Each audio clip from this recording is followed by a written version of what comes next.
gentlemen, I'm pleased to introduce Dr. Thomas Crosby.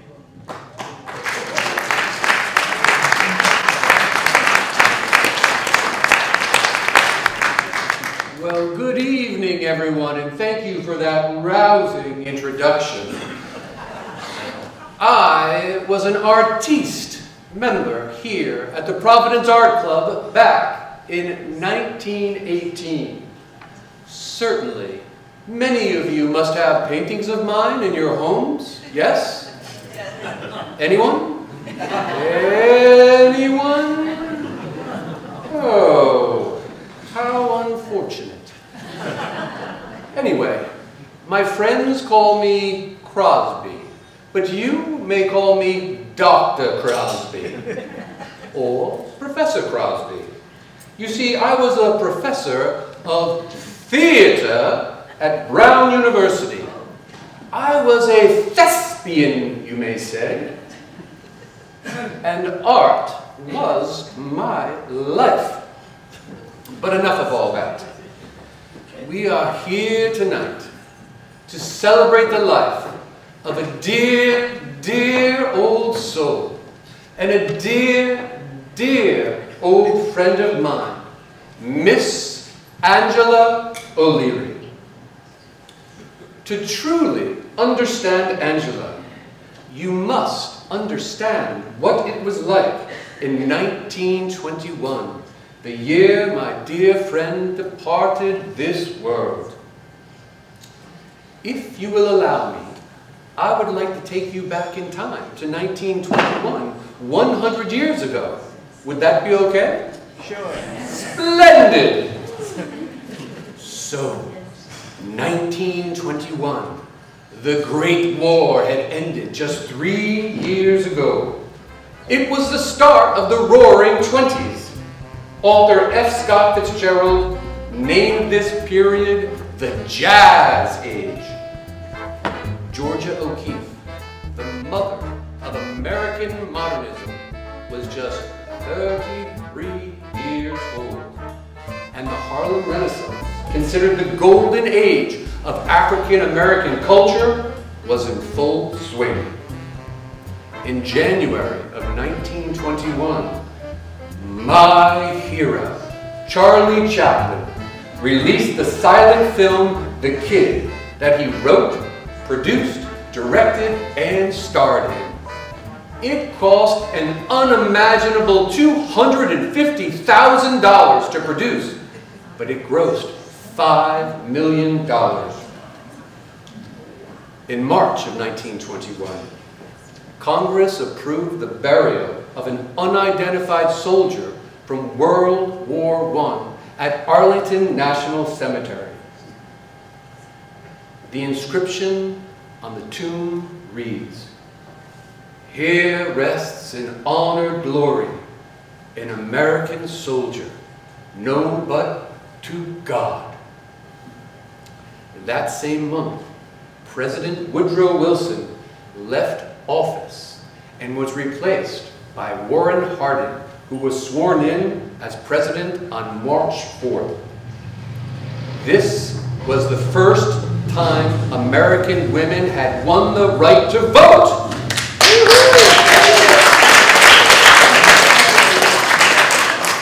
In May, Coco Chanel released Chanel No. 5 in Paris. In June, New York Yankee pitcher Babe Ruth hit his 138th home run. In August of 21, 39-year-old Franklin Delano Roosevelt contracted polio. In September of 21, 16-year-old Margaret Gorman won a beauty pageant in Atlantic City, New Jersey. Officials later dubbed her the very first Miss America.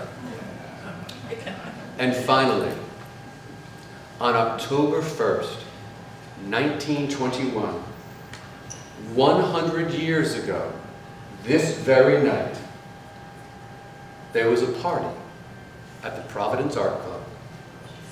Members were sitting in this very room, They were sitting where you are sitting right now. Sidney Burley and John Aldrich were at the party. Mr. Burley, Mr. Aldrich, so nice to see you both. Welcome to the party. And may I say, you are both looking quite dapper this evening. Hello, Crosby. Why, has anyone seen Angela? She should be here by now. I wonder where she could be. David, run down to Fleur de Lis and fetch Angela. Yes, Father.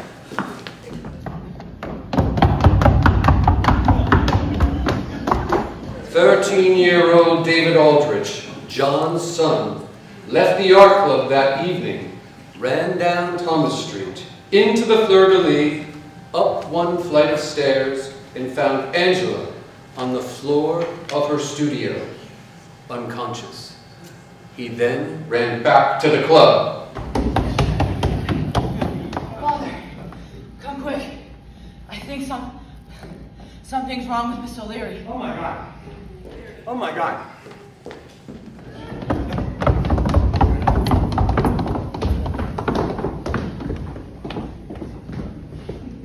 Two days later, on October 3rd, 1921, Angela O'Leary was pronounced dead at Rhode Island Hospital.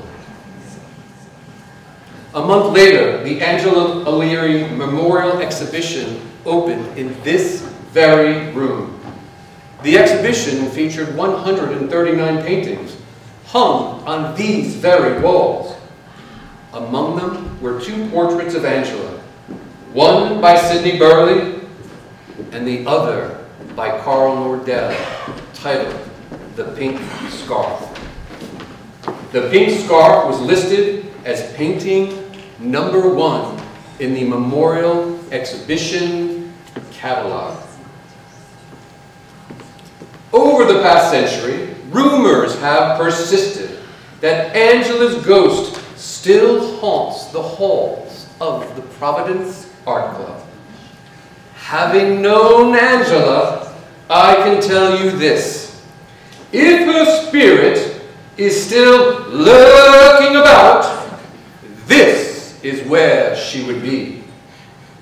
Some years ago, a Providence monthly magazine writer penned an article titled 14 Things That Go Boom in the Night. Here is an excerpt from that article. Thomas Street has a few specific hauntings of note. One is in the eye-catching Fleur de Lis studio, which is frequented by the ghost of a woman named Angela O'Leary. After her affair with a married mentor turned sour, Angela killed herself in the studio, where she has appeared as an apparition, and during renovations years ago, left handprints in the sawdust. Now, I don't know if any of that is true, but if Angela were going to make an appearance, it would most certainly be tonight, on this most auspicious anniversary. Would you like me to reach out to Angela and see if she will join us for a visit?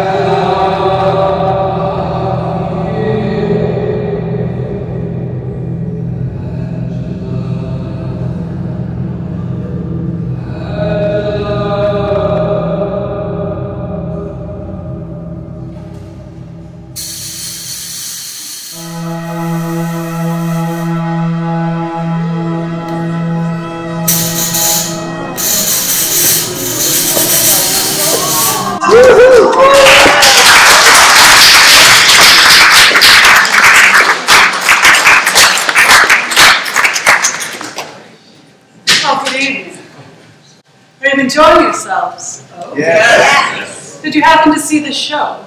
Yes. We'll get to that later.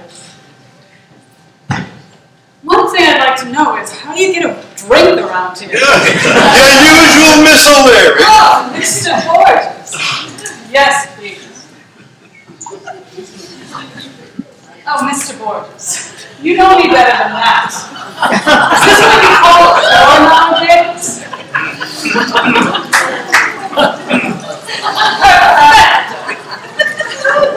Thank you, and lovely seeing you again, Mr. Borges. Good seeing you again.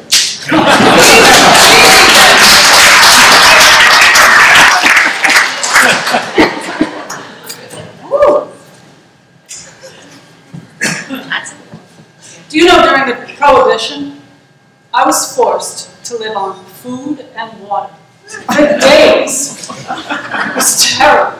Now, I know you're going through quite a hard time right now with the pandemic. Well, I went through the Prohibition and the Spanish flu of 1918 and 19. So let me tell you, you will get through this. Don't you worry. But then some other catastrophe will come along, so just wait for that. I want to thank you all for having this affair in my honor. I am truly, truly blessed. So I'd like to start by saying, Tom Crosby insisted I say that. He's a rascal, that one. Well, excuse me. Miss O'Leary, there's Yeah. no smoking any longer at the Art Club. Well, don't worry, this isn't one of those funny cigarettes, it's just tobacco. There's still no smoking at the Art Club. Well, when did that happen? Good grief. Well, you know, some say they've seen me before here at the Art Club, wandering the halls, lurking in the dark recesses. Well, they're right. This was my very favorite place in the entire world. Why would I ever leave? You know, I was a lifetime member, but now I consider myself an eternal member. And I don't have to pay any dues. A bit of a freeloader, I know.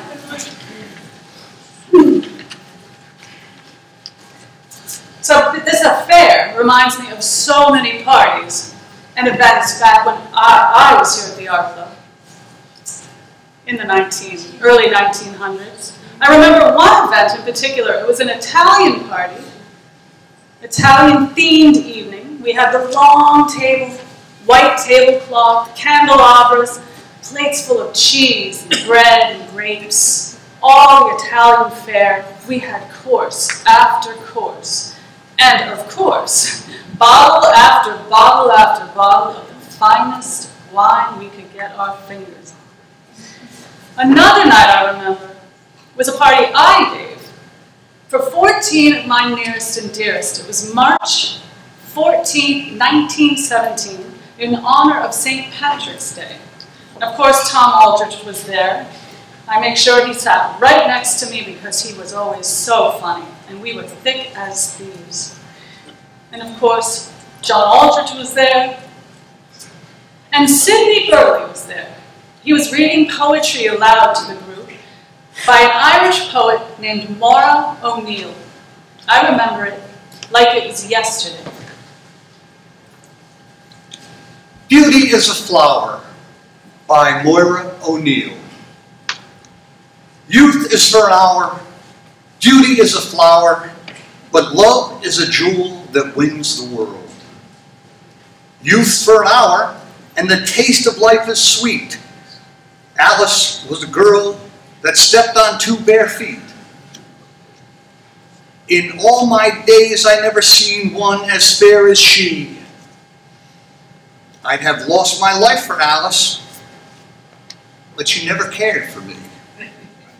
Beauty's a flower, and the days of life are long. There's little knowing who may live to sing another song.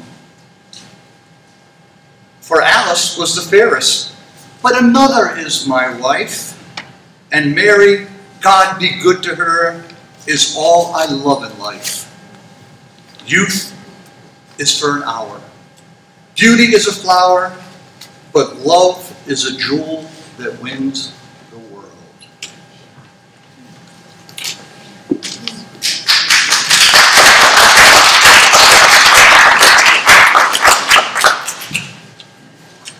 Well, I noticed a few eyebrows go up at the mention of Sidney Burley.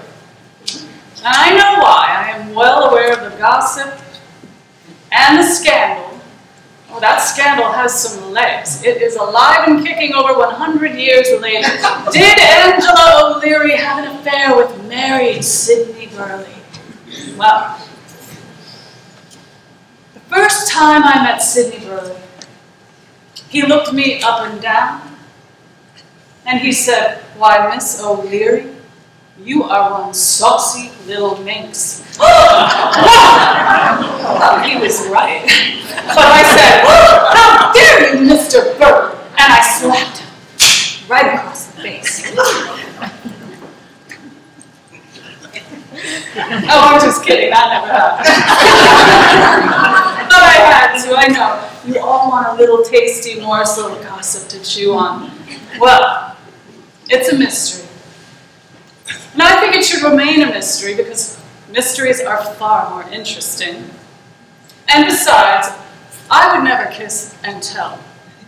But I will say this about Sidney, or should I say Surly Burley, that I called him sometimes. And not necessarily because it described his disposition, but, well, one, it rhymes, and two, he didn't like it at all. But I will say this about Sidney Burley. He was a tremendous artist. He was a wonderful mentor and teacher, and a dear friend. But just between us, a bit of a cad, really. Now, if you don't know the definition of cad, I recommend you look it up in the dictionary. And in fact, in the dictionary, next to the word cad, there should be a little picture of Sidney Burley. And I do mean a very little. I beg your pardon. Come here, something. Well, speaking of little pictures, it's coming right up, right around the corner. And Mr. Michael Rose corralling the cats again.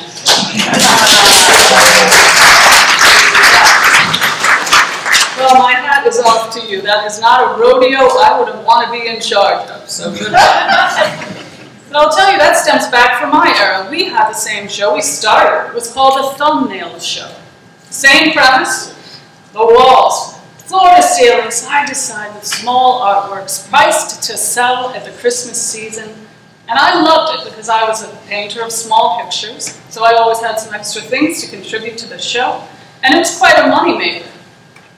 Not quite like today, but we did pretty well. That might make you wonder, why did I paint small? Well, I think small paintings are quite charming, but for practical purposes, have you seen my studio? That teeny tiny little shoebox of a room, which was wonderful. I loved it. It was magic, but it lent itself to working small. It's right next door, in the fleur-de-lis, right above the Burley studio. Speaking of which, Mr. Tomaselli, carrying the torch, I see. Wow, it is hustling and bustling over there. So alive. It's wonderful to see. You and your boats. Bravo! They're wonderful. But Mr. Tomaselli, I have to ask you. Your paintings of New York City, have you ever actually been there?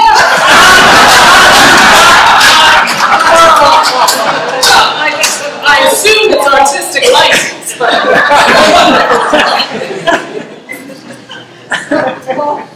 I'll get back to why I paint small, but I'll tell you a little bit about myself. I went to RISD, as they said in the movie, From 1896 to 1901, I studied with many wonderful teachers.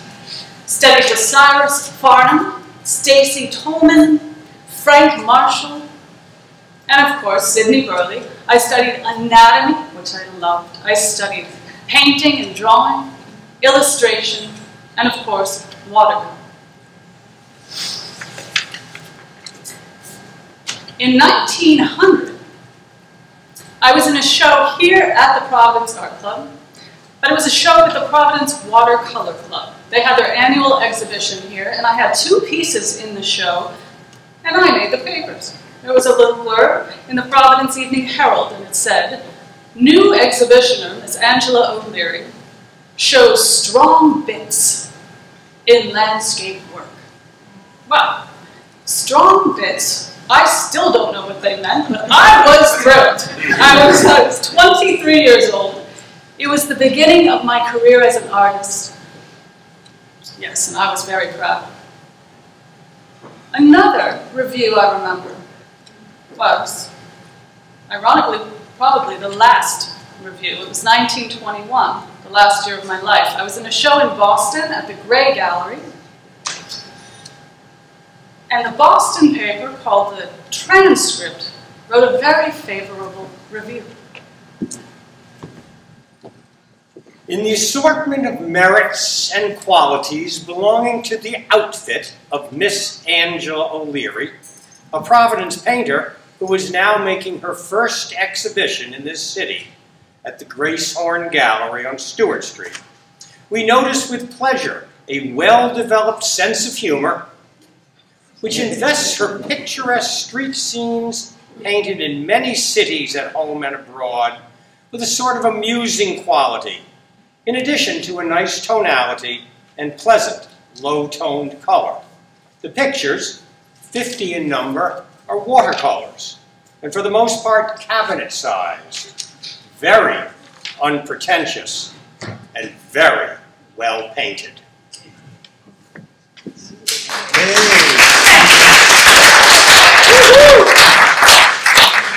I did love that review. And it may make you wonder.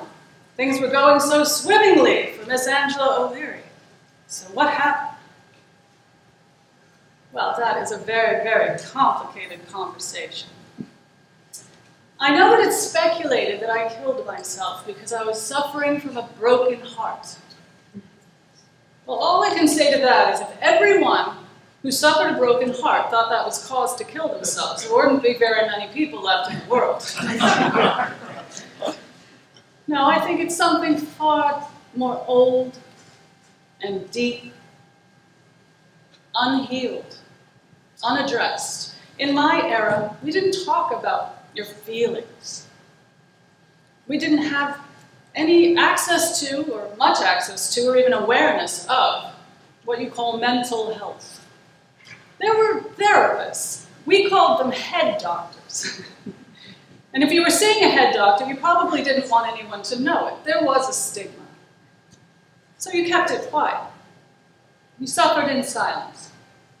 As Thoreau said, we lead lives of quiet desperation. But I will say this. I sincerely believe anyone who makes that choice, were they given the opportunity to choose again, I think they would choose differently. But that said, let's get back to my art. I was talking about why I paint small. Another reason I painted small is, well, it was practical if you love to travel, and that was one of my favorite things to do. Whether it was Rhode Island, what a wonderful state we live in, Little Compton, Bonnet Shores. I often traveled to New York and Maryland, but my favorite travels were overseas. I traveled by ship from Boston, Chicago, to England, Ireland, France. Oh, sounds glamorous, doesn't it? Well, it was, and very exciting. But let me tell you, when the seas got rough, that little boat would turn into a floating vomitory. Oh, it was tempting to jump overboard and swim the rest of the way. But when you arrived in port on a foreign shore, everything's so new and different, your creativity is just exploding. Well, it was worth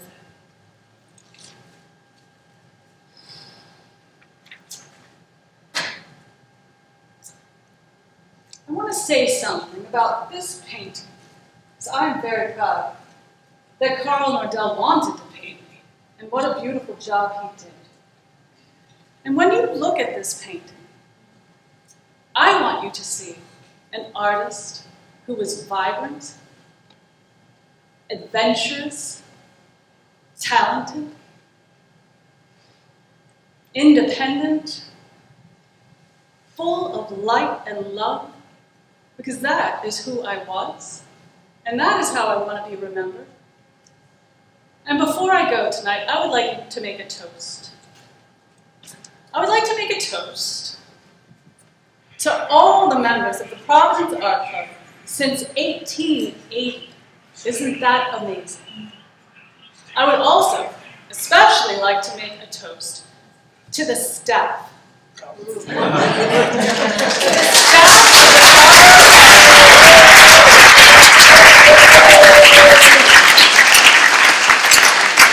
amazing women and men who have kept this wonderful, wild little boat afloat all these years. And I can tell you, there has never been a staff that could top the one you have here today.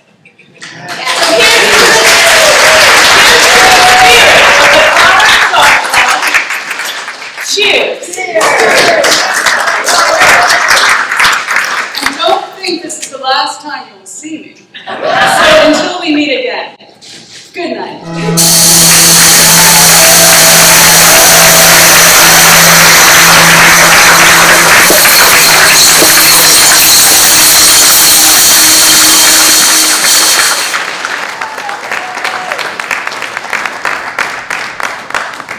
I want to give special thanks to Kathy Burt and Ted Mattis for their help with that video.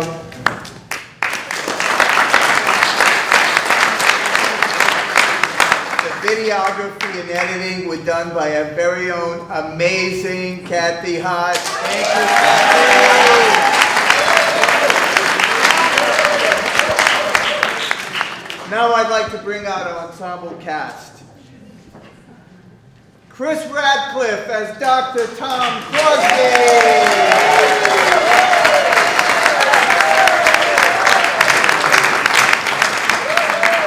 Ted Mattis as John Aldridge.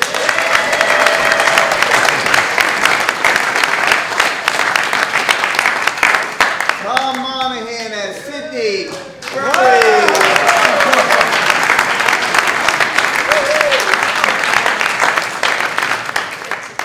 Jasper Miller Mattis as David Aldridge.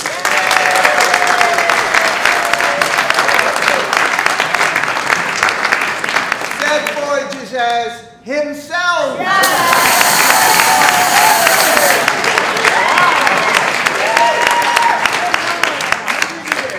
And finally, put your hands together for Kelley McCullough as Anne.